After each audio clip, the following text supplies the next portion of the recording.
a lot of trainers or fitness people online are under the impression that they need to really educate their audience when it comes to health and fitness related things.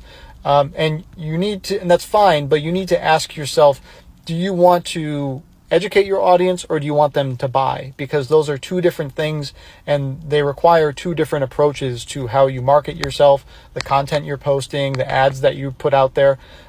So you need to kind of pick one of those two things. And it's not wrong to educate your audience, but what happens to a lot of these like health experts is people just go to them for information. They don't go to them for solutions.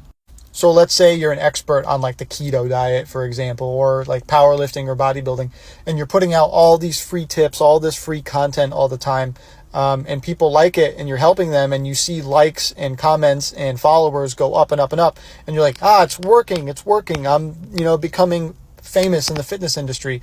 And then you look at your revenue and nothing's happening.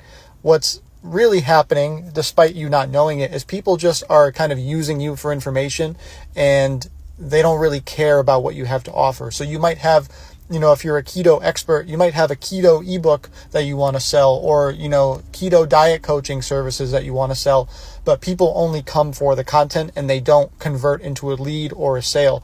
That's a real problem. So you want to differentiate between, do I want these people to learn from me or do I want them to buy from me? And how you can make that transition is, one, having a lot more calls to action if you don't have them in your captions, in your videos, stuff like that. Some people just neglect calls to action entirely for some reason.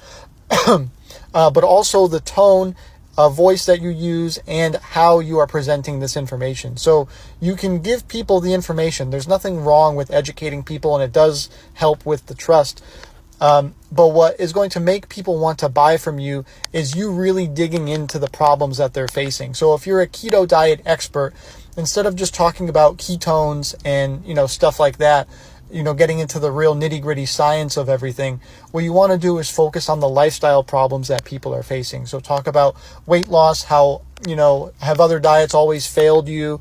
How no matter how hard you seem to diet, the weight never comes off. You can't seem to find a diet that you can stick to. Your weight goes up and down. All those pain points matter to people, and they're going to be a lot more inclined to work with you if you make content around solving those problems and not just talking about, well, when your brain is on ketones, what's happening is blah, blah, blah, blah, blah.